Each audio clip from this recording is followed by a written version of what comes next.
Hey guys, welcome to episode 9 of Collecting 101, and today we're going to talk about postcards. I want to discuss the history, popular subject matter of postcards you should be looking for, and then the value of your postcards. So let's start off today with history.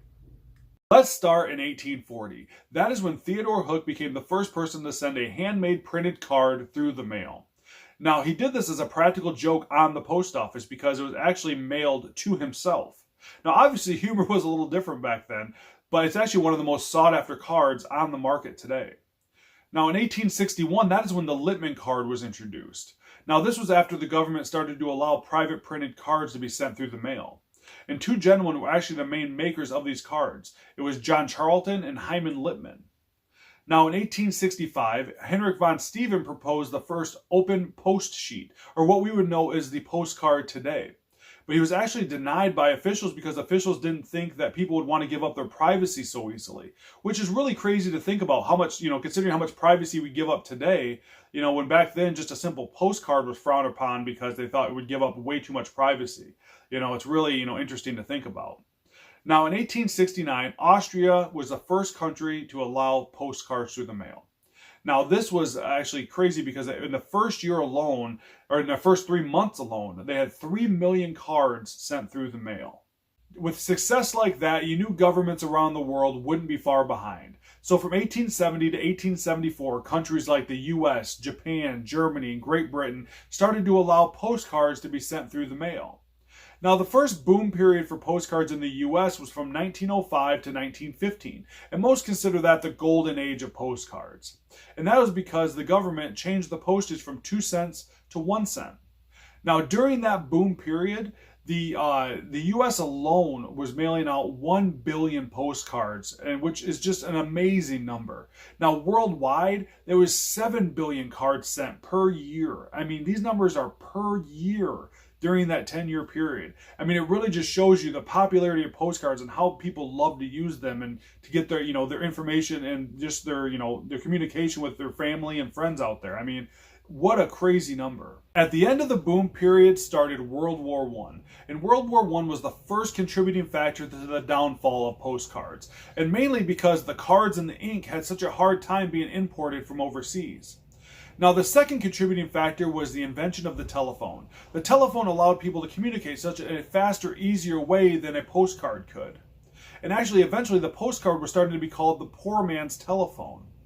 Now, in recent years, publishers have tried to regain that popularity they had during that boom period by putting on scenic views, politics, humor, fashion on their postcards. And it just hasn't been able to regain the popularity they had in the early 1900s. I mean, I remember even when I was a kid, postcards, it seemed like were still a thing. I would get postcards from family members or friends when they were on vacation.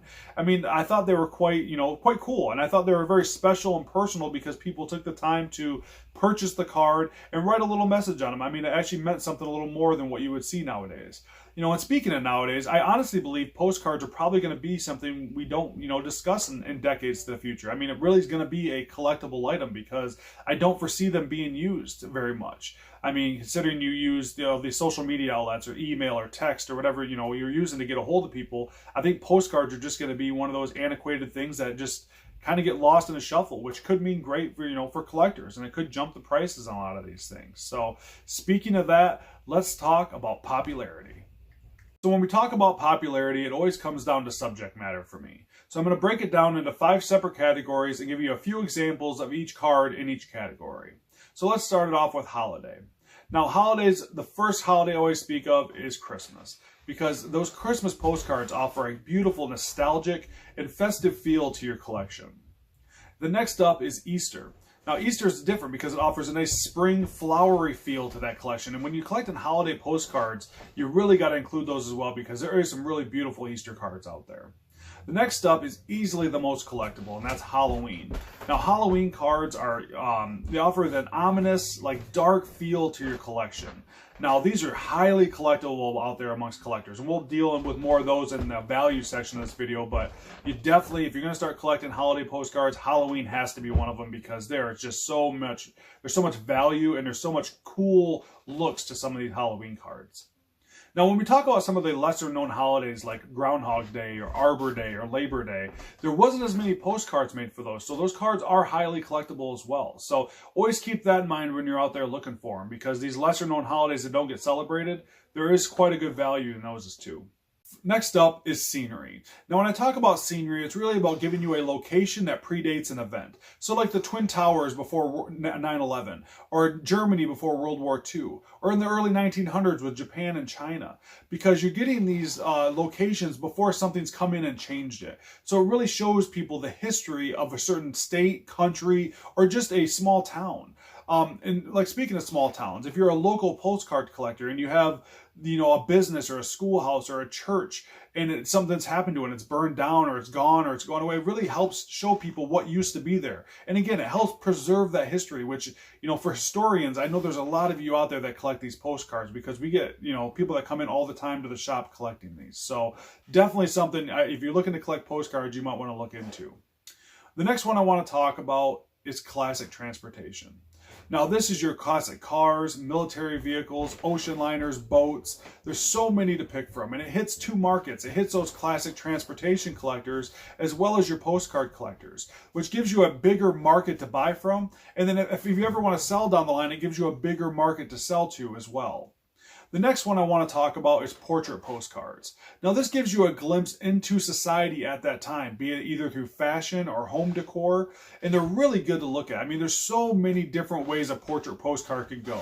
It could be about farming, it could be about, military, it could be about fashion. I mean, there's so many ways you could go with it that collecting it makes it so much fun. And as I'm showing you guys here, there's some really cool ones out there. The last one I want to talk about is your artist signed postcards. Now, this could be either artwork or photography, and I know this is probably where some of the value is going to come from in your postcard collection, because there's some really cool one-of-a-kind pieces that show either scenery or just really one-of-a-kind artwork pieces that are just really sought after in the market. So guys, this is really just the small little glimpse into the popularity of postcards, because there's so many different categories you can go down with these that me just touching on 5 of them really doesn't do it no justice. But if you guys get into postcards, I highly recommend going, nose deep into these and really getting into what category you want to go into and all the different subcategories below that you can start collecting. All right, so let's go on to value. All right, so the last thing we're going to talk about today is value. And there's 4 determining factors to determine the value of your postcards. It's subject matter, condition, age, and rarity. With subject matter, I really touched base on that in the popularity section, so I'm not going to get too deep into it. But the only thing I will add is that odd, unusual, taboo subjects are always going to sell high. So make sure, if it's something that was, normal back in the day but quite unusual to us now, keep that in mind when you're looking, because those are going to fetch a little more money for you as well. Next up is condition. 4 sharp corners, unused, unmarked, and no discoloration in the front picture. That is what you're looking for to have the peak amount of value for your postcards. Now, if any of those are not there, it's definitely going to affect the value, so keep that in mind. Now with age. Age is, again, simple, guys. You want to be late 1800s to early 1900s. There is newer ones that are worth money, but I mean, if you want to stay to the cream of the crop, it's going to be into that golden age of the late 1800s to early 1900s. Now, rarity, again, super easy to tell, guys. If it's not as produced as much, it's going to be worth more. That's with anything you collect. So these rarer ones, like, we talked about the Halloween ones, that's just a rarer card compared to like a Christmas one. So the Halloween ones are going to fetch more money. Or those unique, unusual, odd, themed postcards are going to be worth more than just your random normal postcard. Or if it's, even if the portrait cards are the same way. Some of those ones that have that rare look to them, or if it offers something unique, is going to be a lot different than it's just someone standing in the picture, posing for a picture. So keep that in mind when you're looking. As obviously, the lesser produced ones are going to be worth more money, just like with anything. So when it comes to really just a monetary value to your postcards, most antique cards we sell in the store, $1 to $10.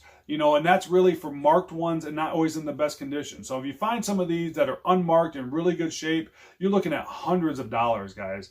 Your best friend's going to be a reference book, online, as much information as you can get. That's going to give you, a lot easier time finding the value of these cards. There's so many postcards out there. It's just this little, 15-minute video is not going to be enough to give you guys all the information you need. So if you do get into postcard collecting, make sure you get out there and do all the research you can do to know as much as you can, so you guys get out there and get some really good deals on some of these cards, because there's a lot of really cool ones out there. All right, my favorite part of the video is giving you guys the top 3 most expensive postcards I've seen out there selling. So let's start with number 3. This is the 1905 Cleveland Indians baseball team postcard. This is actually the rarest baseball postcard out there. And the last one sold for $15,000. Next one is it's an African-American lady with her child and with the American flag. Now the last one of those sold for $22,000. And the number 1 postcard, most expensive postcard sold, is one we talked about in the history section. It's actually called the Penny Peanuts, which is the Theodore Hook postcard. The last one sold for $44,000.